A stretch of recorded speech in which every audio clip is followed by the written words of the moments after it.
Yeah, we are 2 minutes after. Good morning, good afternoon, possibly good evening, wherever you are. Welcome to our STM Trends webinar today on 14th of September. Many thanks for joining us today. It's almost exact a year ago when STM did run also a dedicated webinar on this topic for the Asian Pacific region. We are very pleased to have attendees from throughout the Asia Pacific, as well as I think from Europe and Africa. So welcome everybody. My name is Barbara Kalumenos. I'm the STM Director for Public Affairs, and I will guide you today through the seminar. Before we get started, I would like to briefly introduce the STM Association, as we may have some non-members with us today. The STM is a member-driven global non-for-profit trade body that for over 50 years has supported members in their mission to advance research worldwide. STM has over 140 members based in over 20 countries around the world who collectively publish 66% of all the journal articles and 10,000 of monographs and reference works. As academic and professional publishers, learned societies, university presses, startups, and established players, the association works together to serve the society by developing standards and technology to ensure that research is of high quality, trustworthy, and easy to access. We do promote the contribution that publishers make to innovation, openness, and the sharing of knowledge, and embrace change to support the growth and sustainability of the research ecosystem. As a common good, we provide data and analysis for all involved in the global activity of research. Today's webinar about STM Trends 2024 is one example of how the association supports members, the industry, and the broader ecosystem. Before I introduce our speaker of today, I would like to have 2 points of housekeeping, please. First of all, please mute yourself and stop the video during the presentation. This will help us to save bandwidth and also to avoid any background noises. And secondly, you are very welcome to put questions at any point during today's webinar in the chat box. We will go through them at the end of the presentation, and of course we do hope that you have some interesting questions on this presentation. Let me now introduce our speaker of today. It's my pleasure to have my colleague Efke Smit here.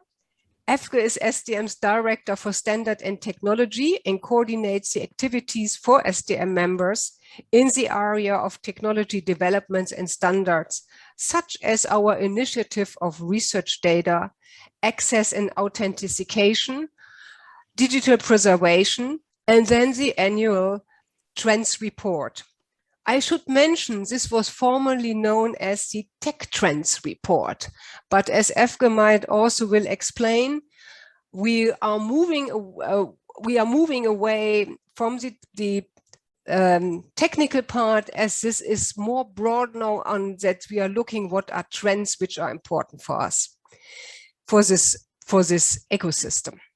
This work is carried out by a group called the STM Future Lab Group, and Efke now will provide us with more details.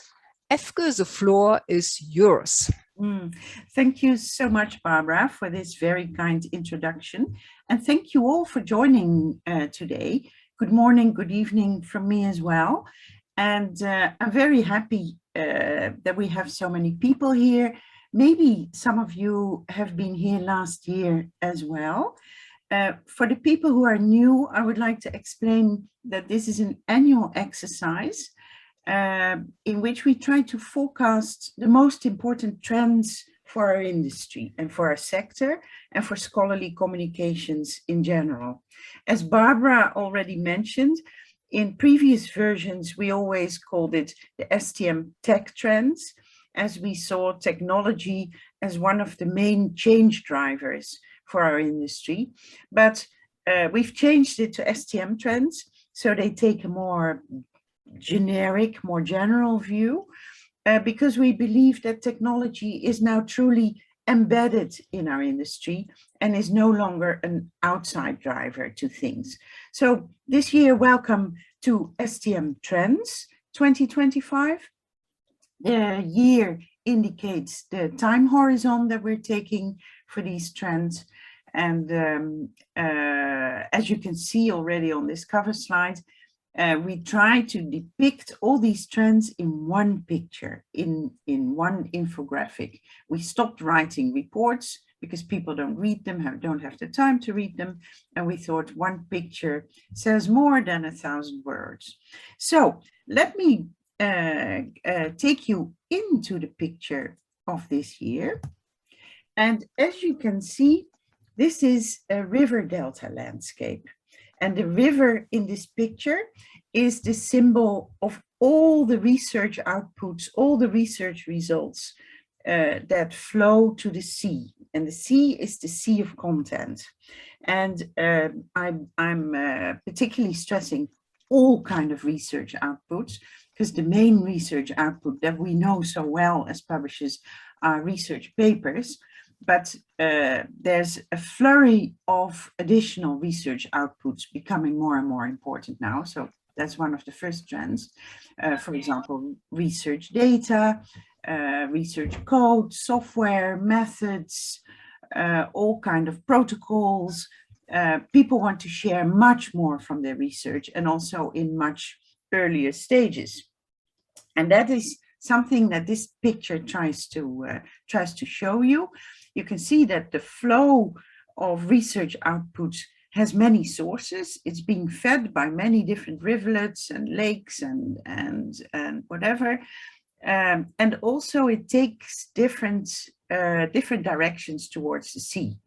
And around the river, there's a lot of infrastructure. And a lot of that infrastructure has been created and is being managed by publishers.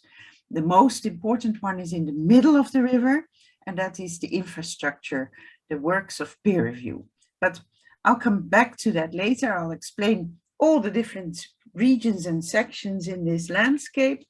But before I do that, I would like to shed some more light on the process behind it. And this trend forecast is really the work of many people. It's collaboration at work. And annually, we bring together this Future Lab group, which consists of 25 to 30 people. It's mostly senior staff who work in innovations, in technology, in strategy, business development. They work on platforms in IT, and they come from different member companies of STM, STM being a member organization. So many of your own colleagues. And in the past, we locked ourselves up for half a day, sometimes even a full day, usually in London, and then discussed for as long as we needed to come to some consensus over what the most important trends are. Of course, the past year, we had to do it all differently because of all the lockdowns and the pandemic. So we morphed it into 2 Zoom discussions, 2 afternoons with a long Zoom discussion. You see a picture of it at the left-hand side. And it was a bit of an experiment for us, but it worked well. We applied the same Delphi method as we did in other years. The Delphi method is a well-known forecasting technique, especially used for technology. It's been in existence already for 50 or more years. You can look it up on Wikipedia, by the way. In the past, it was mainly used for defense purposes to find out what kind of technology developments might take place at the enemy side. But of course, for this purpose, we use it in a much more peaceful manner. We just use the Delphi method to find out where things might be going in our industry. And the method is fairly simple. The idea is that you bring together experts, that every expert expresses her or his view, and that via different discussion rounds, we find the similarities, the differences, we cluster ideas into groups, and at the end of the process, we drive ourselves towards some consensus. Then at the end of the day, we form an editing committee. You see their names on the left bottom side, and the editing committee digests all the results and turns it into the picture. To show you a bit more of that process, in the past, you see how that happened on many flip charts, scribbled full of ideas. You see that on the bottom picture. This year we worked with Wordles. We let people submit texts with keywords, and of that we made Wordles. You see on the right hand side, you see a Wordle from a discussion about artificial intelligence, AI. You see another Wordle around from a discussion around data. And the top left Wordle was the result of the final discussion, where you already see some terms popping up that made it to the picture, like infrastructure, like trust, like science, like upstream, outputs, truth, etc., etc. In every webinar that I do about this topic, people always ask me, what did the previous pictures look like? So I made a little collation from the most recent ones, the last 6 years, so to say. And I hope that people who were here last year still remember the one on the right bottom side, the galaxy with the user as its gravitational point right in the middle. And the message of that infographic was that we have to focus on the user, because the user is changing. The new users who are entering the workspace are people who have only lived with internet. They know no world without internet. And that makes them different information consumers. They want to be treated as a diginative. They want to have control over their data. They want AI to work for them in a very easy way. They want to receive personalized information and things like that. And the picture there was full of that. Another nice one that was probably very well on the mark is already 3 years old. It's Tech Trends 2022, which you see on the left bottom side. And there we predicted how important artificial intelligence would become in our sector. And given that that was the prediction for the time we live in now, we can at least say that that we hit the right spot there. And in that picture, you can see in the brain of the publisher all the things that artificial intelligence can help improve in scholarly communications, and the things that publishers can do about it. And around the head of the publisher, you see all the chances and the challenges that surround us. Another one I'd like to point out is the top left one. That's already pretty old. It's already, I think, 7 years old now. And in those days, it was completely dedicated to research data. And we were predicting then that research data would become a first-class research object, that the article would become an element in a hub and spoke model with a lot of linked information with different research outputs, and that metrics would become more important for reputation management. And I think, given that that was 7 years ago, we can actually say that that materialized into a true reality right now. Okay, so far, just a little tour of the horizon around previous pictures. Let's dive into the one for this year. So here we are again in the river delta landscape. And this landscape is clearly divided into an upstream area and a downstream area. And right in the middle between upstream and downstream, we see important infrastructure works. And those infrastructure works are the works of peer review. And of course, that is also what is in the heart of the business of what publishers add to the ecosystem. And let's zoom in a little more to see what we find in that area of the picture. First of all, you see an impressive set of locks and sluices through which the river water flows into the sea. There are several parallel locks, so people can choose which channel they want for peer review. There's also a fast track channel, as you can see. Others may go slower, but are maybe more thorough or deeper or whatever. And in the middle of the sluices, you see rejection islands. And rejection islands is, of course, where all the rejected papers go. And it's a bit like Hotel California, easy to check in, but you can never check out. Although, as you can see on the left-hand side of the rejection islands, there's also, and that's an important trend, it's also become far more and more common to have journals cascades. So if an article is rejected for one journal, usually a recommendation follows to take it to another journal. And sometimes even the peer review report is passed along with that. So in the end, any paper will end up somewhere. Left of the journals cascade, you see an observatory, and that's the Observatory for Trust and Integrity. And this was an important part of the discussion in Future Lab, because there's the clear notion that if peer review is the heart of our business, then it's also so very, very important to give evidence and to prove the trust and integrity that underlies this process. And I'd like to point at an important project that's taking place in STM, which is called Transparent Peer Review.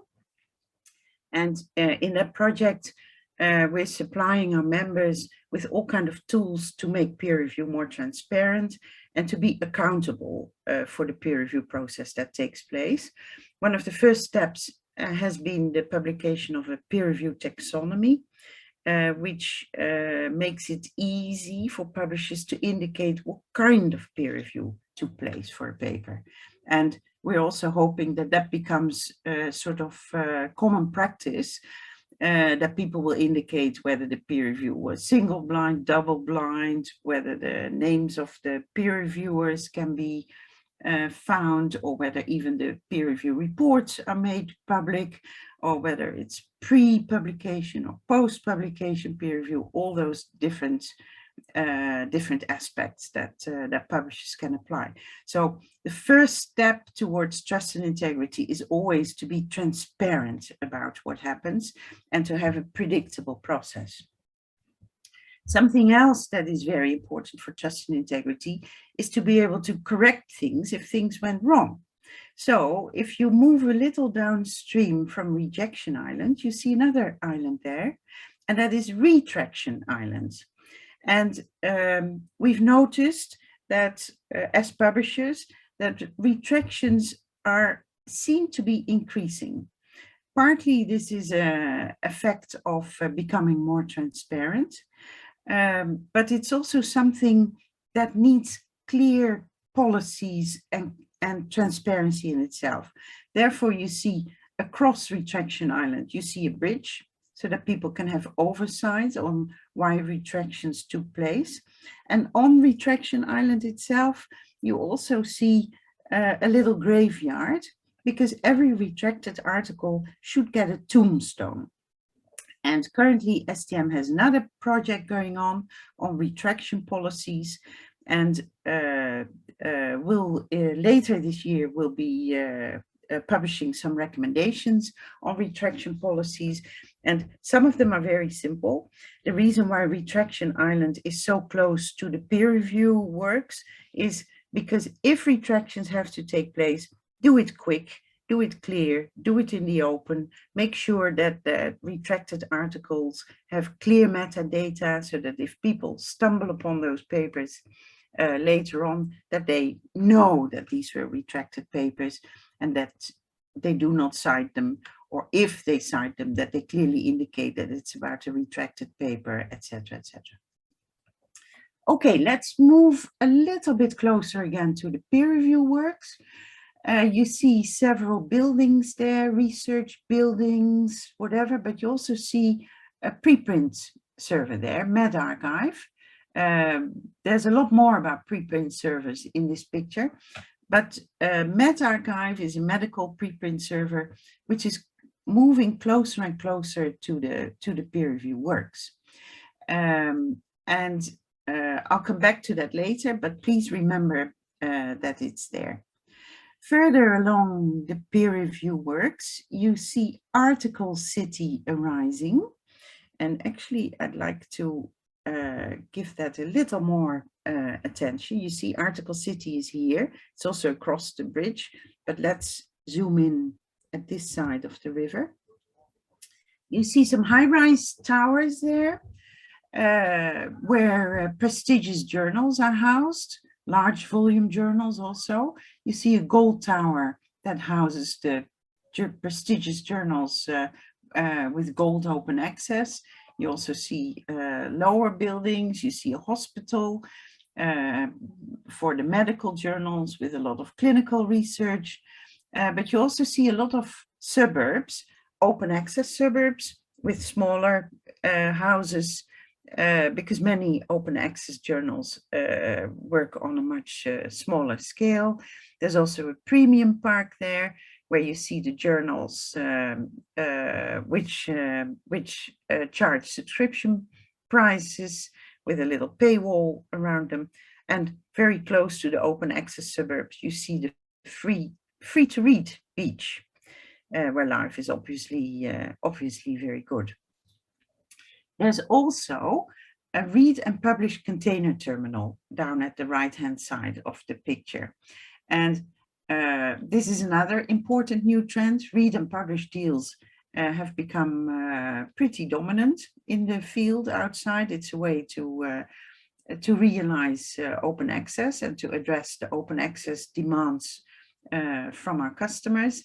And as you can see in this container terminal, this is really large volume business. It's containers full of material. And since it's read and publish combined, this is stuff that moves up the river as well as down the river to the content platforms in the content sea. Okay, on we go in the picture, because you see another area pretty close to the peer review works, and that is a visitor center. And let's zoom in there as well. Let's move there to see what we find. The visitor center is pretty close to the content sea. Of course, it has a library. Please note the seamless access icon for the library. Seamless access is another important STM project to make remote access to libraries easy. And we've seen during the pandemic and during all the lockdowns how important that became. So a lot of usage happens now via this mechanism. There's a visitor center there because it's very important to explain science results to the general public, and publishers have a role there as well. We've also seen during the pandemic how important it is to properly translate scientific results for the general audience. So there's really a function there. We also know how it can spin out of control with fake news, fake science, especially on social media. So you also see a roller coaster of social media where things can spin out of control very easily if they've not been managed well. And close to the social media, you see a more traditional news stand. And we've always hoped that the more traditional media, news media, cover science in a more responsible way. And I think there's some optimism due there, because I noticed with interest how well-known newspapers now clearly make a distinction about science articles that have been peer-reviewed or that have not yet been peer-reviewed. And I think before the pandemic, hardly anybody of the general audience knew what the difference was, but that difference is now at least somewhere taking hold. I also want to point out the lighthouse just off the coast in the sea on a rock. And you see the icon there of Research for Life, R4L. And Research for Life is the STM program, or the program in which STM participates for outreach to the Global South, to all those who have not such easy access to paid for scientific information. So let's look at the picture again. We've gone through the peer review works. We've seen Article City and the Visitor Center. And of course, from there, the water moves into the content sea. And in that content sea, we've called it here the Sea of Syndication. You see several different platforms. You see the normal content platforms as publishers offer them. You see sharing platforms, because that is definitely a trend, that researchers have more and more sharing platforms between them. And let me point again at an STM project, which is about article sharing. We're offering article sharing frameworks to make it clear to researchers what they can share, how they can share it, and where they can share it. There's also, on the right-hand top side, a piracy platform. And I'm sure that I don't need to explain too much what we mean by that. But that is where sharing takes place in an illegal way. And you see between the platforms, you see all kind of little speedboats crossing the sea, going from one platform to the other. They are the search and discovery tools that researchers have to find content. And hovering over is a helicopter with the icon of Get FTR. That stands for Get Full Text Research. That's another project on which STM is very active. And Get FTR is a way, a mechanism by which researchers can always find the very best version that they're entitled to, independent of whatever platform they're using. So watch out, Get FTR gets people to the best content that they can get via helicopter. On the right-hand corner, the lower corner, you see a submarine with NBM. That is new business models, because new business models tend to pop up in the content sea at all kind of places, and always in ways where you didn't expect them, but also always in a very innovative way. So keep eyes open for new business models, because they can really pop up everywhere. Again, the read and publisher container terminal, very important, where content is shipped upstream and downstream. And you also see some seagulls, and the seagulls we put in there as a symbol for the many startup companies, which we see in our ecosystem. And the startup companies are usually, or many of them, bring new search and discovery tools, and therefore they hover over the sea of syndication. Okay, onwards we go. There's another important area close to the sea, and that is more industrial. And what you find there is an artificial intelligence factory and data storage. Again, let's zoom in. AI, I've already mentioned, it was the main topic of one of the forecasted trends a few years ago. Here you see how AI takes place in big volumes and at a big scale. Therefore, it's a big factory here as a desalination factory close to the sea, but it can also work with the water from the rivers, sometimes peer-reviewed, sometimes not peer-reviewed. AI can work with all kinds of content. However, the higher level, the higher quality level of the content, the better the results of the AI will be. AI also works with a lot of data, research data. So you see here huge data storage containers. And of course, in research data, we want data to be fair, findable, accessible, interoperable, reusable. And STM is an active participant in the FAIR data programs in the EU, but also in the US. And last year we were awarded as an official research data champion. So again, back to the bigger picture, because what I said in the beginning is this picture clearly has a downstream area and an upstream area. And what I've been covering until now was mainly the downstream area, where you can see how publishers have been really creative and active in establishing a lot of infrastructure that makes scholarly communication easier, better, faster, and especially more reliable. But the real message of this picture is let's go upstream. So let's focus on everything that we find upstream in this picture, especially close to the peer review works. And there we see preprint town and we see a data mine. Again, let's zoom in. We see immediately next to the peer review works, we see preprint town with many different preprint archives. There's a general archive that was started long ago. I think it was the first in physics, mathematics, computer science, but we also have seen bioarchive emerge. You see it across the river here. We see medArchive, a very interesting preprint server because it's moving closer and closer to the peer review works. During the pandemic, we saw how medArchive has started to work together with several well-established and well-known medical journals. And preprints are really a new phenomenon that are important for publishers.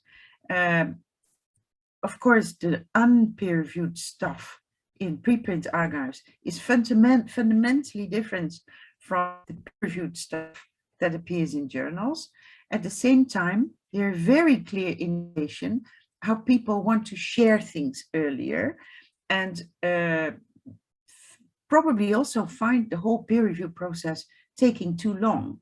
A lot of research results are so important that they have to find a way to the public earlier, but they also still need the peer review. So therefore, it's interesting to see how especially medical journals are starting to work more closely together with medArchive, and this is probably a trend that we will see happening in other subject disciplines as well. Another important work close to the peer review infrastructure is the data mine. And we know how important research data has become as something to share, to link, to cite with publications. And you see here a data mine, you see a data archive, and you also see a connection from the data archive to a linking center. And on the parking lot of the linking center, you see the brand mark of Scholix. Scholix is an important initiative from STM, already 5 or 6 years old. And it's a linking reference, a reference linking system that makes it very easy to link all kind of research data with all kind of publications. So very important to keep publications and research data connected. In this area, you also see all kind of research communities, societies, scholarly societies, all very important in the ecosystem. You also see all kind of boats going up and down the river, boats with tools to check trust, to check integrity, things like that. There's also a rather dirty thing there in the bottom middle of the picture, and that is the paper mills factory. We found out as publishers that more and more research papers enter the system that are fraudulent, that are fabricated, and that actually come from very organized paper mills, which copy or with plagiarism other papers, change a few things so that the plagiarism check can hardly find it, and thereby really overburden the system. And you see how close that paper mills factory is towards the peer review works, and what a dirty, polluting poison it puts in the water that we as publishers have to filter out. And within STM, we're exploring collective ways to do that with all publishers together. Okay, further along the river, a bit more upstream, we see academic acres, we see COVID rapids for rapid publications, we see grey literature beach, and we also see output orchards.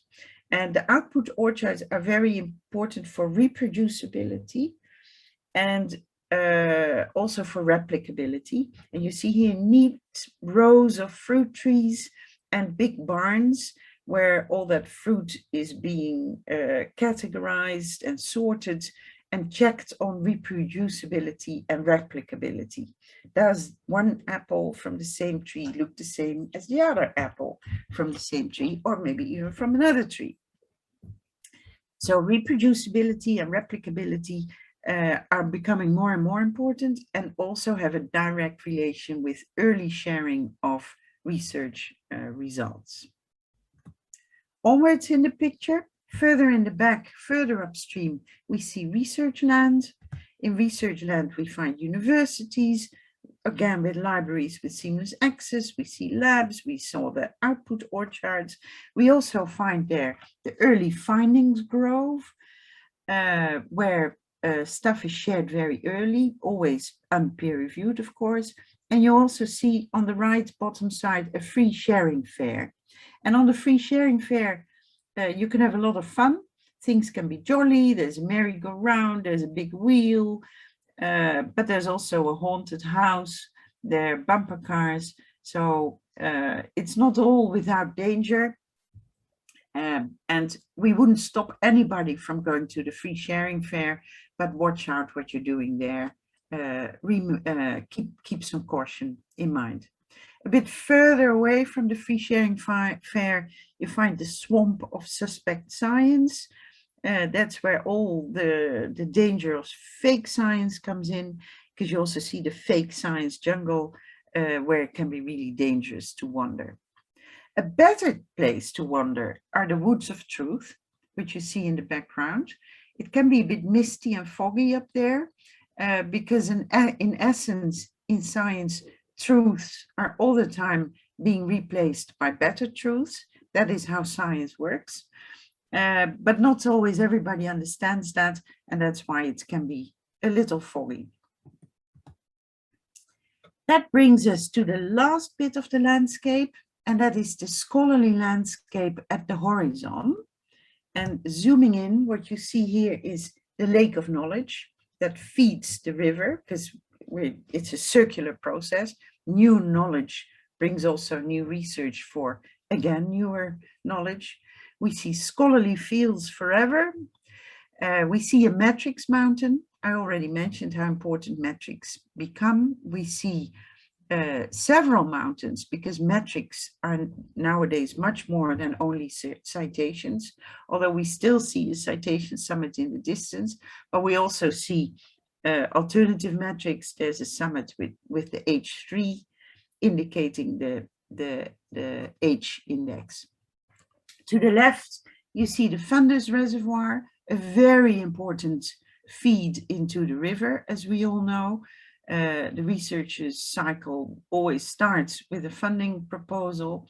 We also see more and more research policies being dictated by funders, and you see that in the power plants close to the funder reservoir. They give a lot of energy to the system, but they also direct the stream of research to a great deal. And there are two more elements that I'd like to point out, and then I'm finished. One is the rainbow. The rainbow, of course, depicts diversity and inclusion. So very important in the academic world nowadays, and we as publishers must be very aware of that. And on the left bottom side, you see a windrose. And for those paying a little closer attention, you'll see that the windrose is upside down from its usual position. And that is because there's a clear tendency that other parts of the world are becoming more important than the traditional northwestern part of the hemisphere.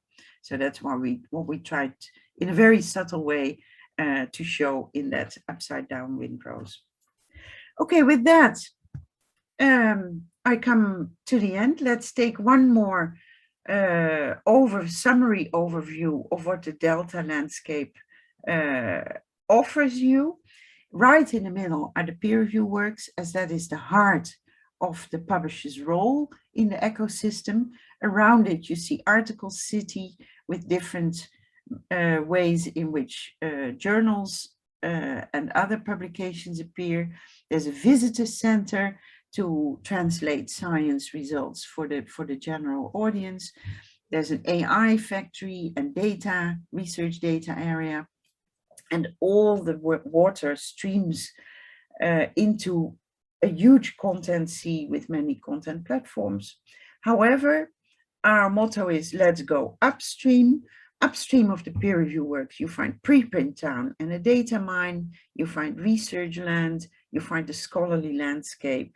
And overall, that is a picture full of, hopefully, inspiration of all the elements on which publishers can improve things and work more towards trust and truth of scholarly communications.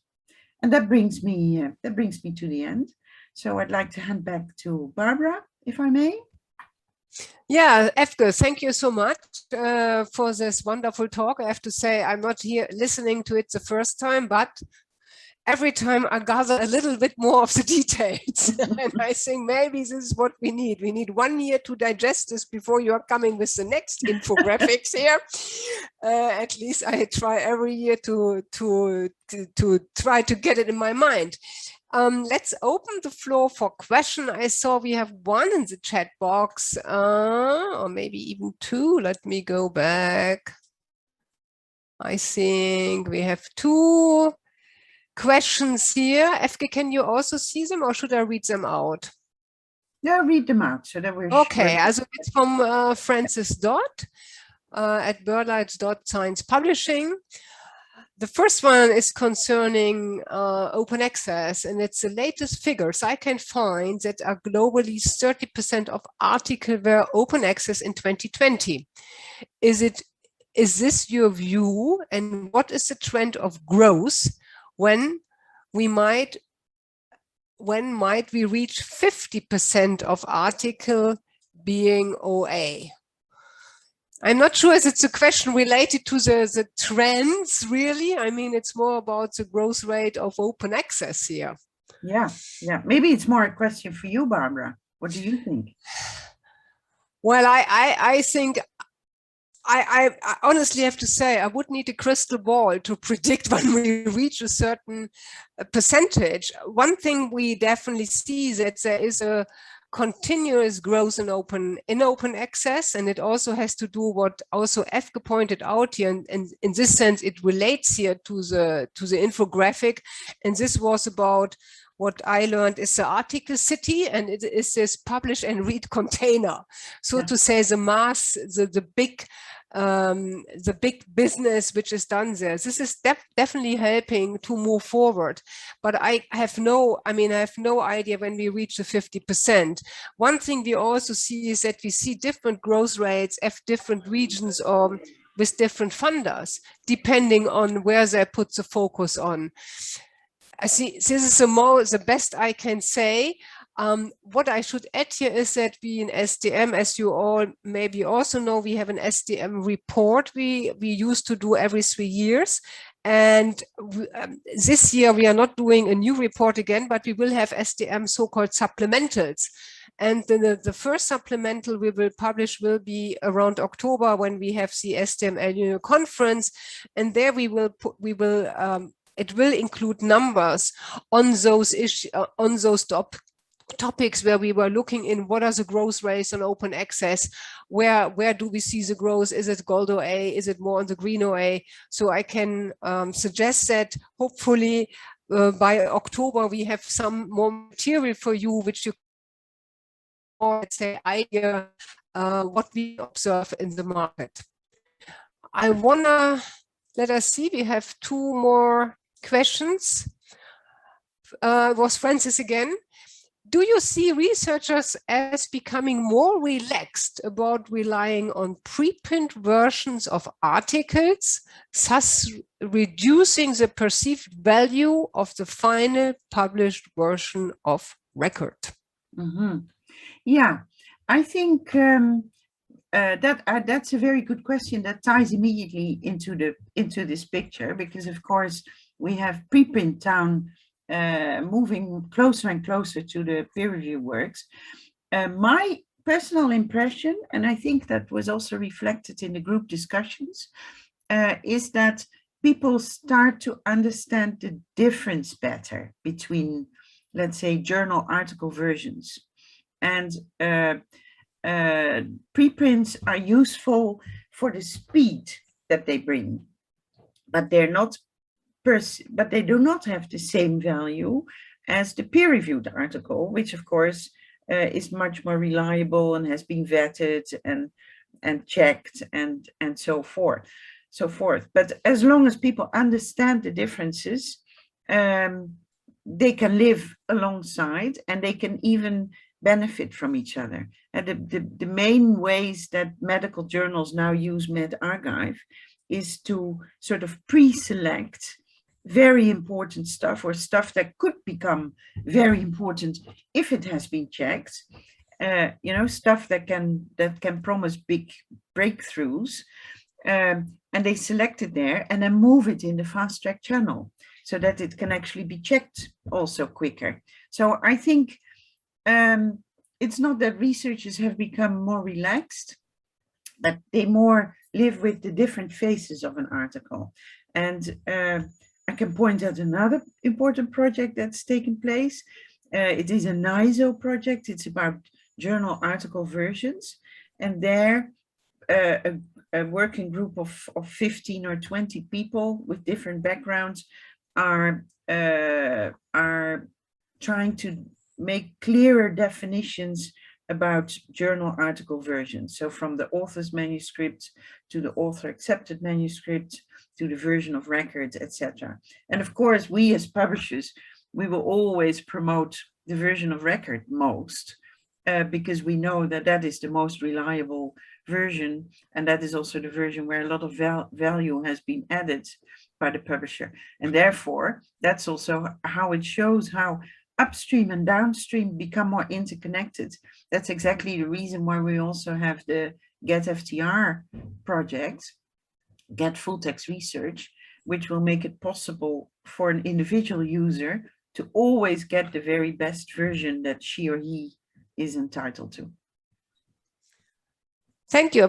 We have actually 3 more questions, and I'm not sure if we can now get it all into the time, but let's try. We have another question from Mark Robertson. I just go now sequentially through it.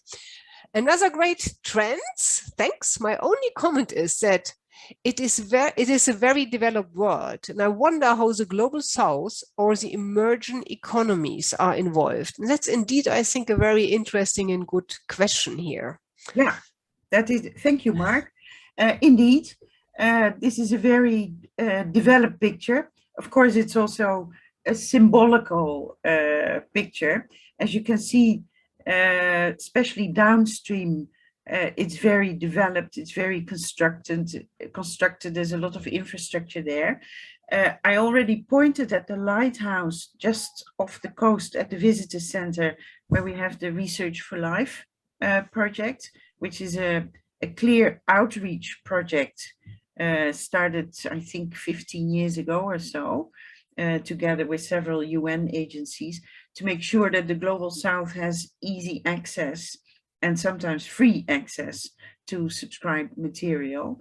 But I think it's also interesting to look what's happening upstream, because we shouldn't look at the Global South only as an audience wanting to read stuff. Of course, they also producing more and more. And that is exactly why we put the windrows in there, where actually the South is on top and the North is on the bottom, because we as publishers should also be aware of how they can bring in new research and how that happens there. And I think Research for Life is also extending into more capacity building so that people can write more articles from there and submit them. And we should also see them in terms of diversity and inclusion as important inputs into the scholarly communication system. Yeah, thank you. Well, we have actually two questions from Mark, and but let's see. We still have 5 minutes and then one more. The landscape metaphor is very rich and thought-provoking. You include research land, scholarly landscape, article city, and other segments. Two questions. Thinking about the landscape metaphor, where do you see sources of innovation in the ecosystem? And second, are there cultural differences between regions that constrain the areas from working together effectively? Oh, that's a very interesting question. I'd like to start with the first bit. Where do we see the most innovation popping up? I think we actually made this picture because every area you can zoom in and you can find opportunities for innovation. Whether you look at the funders reservoir and try to find out how publishers can work together more with funders in getting early sharing in place, or whether you go down to the content sea and look at one of the platforms and see what platforms can do better, or maybe search and discovery tools. I heard somebody say in a similar session that they've started to use the picture for new colleagues to explain them the whole ecosystem, and also to show what happens in every bit where the river goes downstream.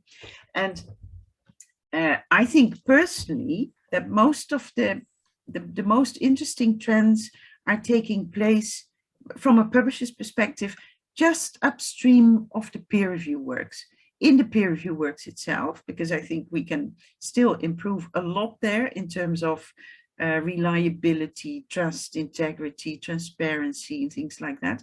But also immediately above it, in collaborations with preprint servers, in doing much more with research data, in checking reproducibility, replicability, in working closer with the science communities. So I think that is where most can be done. If you talk about different elements in different regions, a lot of the trust and integrity issues seem to play more in certain regions than in other regions. For example, checking author identity is much more difficult, especially in Asia and the Pacific. I mention it here because I know that you're the audience here. We're trying to find out where the paper mills originate. They also seem to come from certain regions, especially in the Middle East. So indeed, you know, certain topics are more acute or more timely in certain regions. On the other hand, I've always been from the belief that science and research is a global activity. So in that sense, the picture hopefully applies anywhere in the world. Okay, and let me see, we had the second part of the question, the cultural differences between the regions. Yes, I think I addressed that with... You addressed this also, yeah. There was another question coming, which is from Anders Carlson, and he says, thanks Efke, very interesting, and I admire the work with the infographic artist. One important part of city life is culture. Well, how do you see the role of research culture, for instance, with respect to research assessment and how metrics is used or unfortunately misused? Yeah, that's a very good point. And that is also captured a little bit in the windrows that we put upside down, because a lot of peer review may have a cultural aspect. You know, in some cultures, you simply cannot reject certain articles from certain people. Or for example, in certain cultures, it is normal that you always cite the articles of your boss, which in other cultures would be something not done. So indeed, there is a cultural aspect there. And I'm not so sure how to solve that other than being aware of it and making sure that all the processes are always transparent, so that at least people can see what happened. But we've also, for example, seen, or it's something that a lot of publishers seem to suffer from, it's much easier to find peer reviewers in certain regions, and it's very hard to find them in other regions, which also creates an unbalance, because you want the peer review burden being spread equally to where all the authors come from. So yeah, I do think we will run into more cultural differences there, and I wouldn't know how to solve it, but maybe it's something that people in this group, because you're all from the Asia Pacific, and that is a region where these elements play. I don't know, is there anybody in the audience who has a view on this?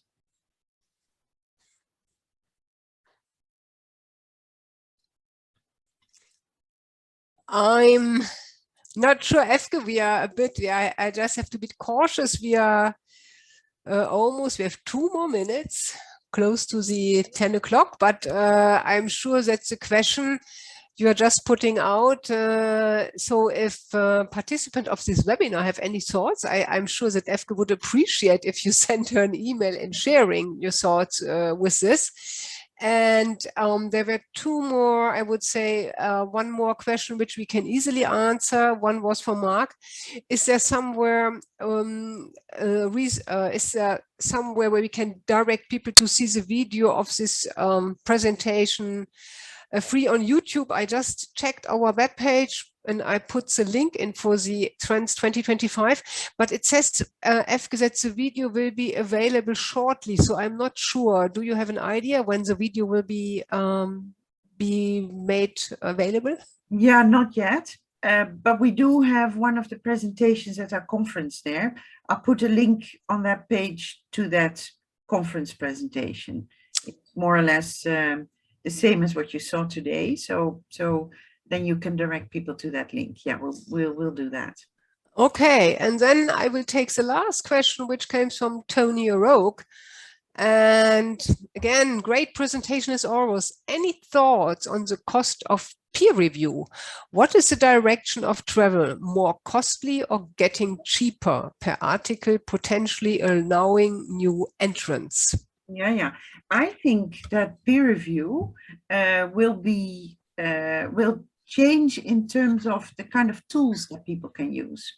On the one hand, peer review asks more and more of the peer reviewer, all kind of extra checks, especially think of, if there would always be research data with the articles, if you have to start checking research data, there's no end to that. But I think there will be more and more peer review tools being developed using artificial intelligence. For example, simple tools that start by checking the citations, whether they are really relevant. Simple tools that will check whether the data has not been meddled with, and whether the data really support the main conclusions in the article. Also checks on integrity, for example, whether the images were not manipulated, or whether data was not left out, or things like that. In some cases, the machine can see more than the human eye. So I expect a lot of artificial intelligence software that will make the peer review easier and quicker, and maybe even less costly.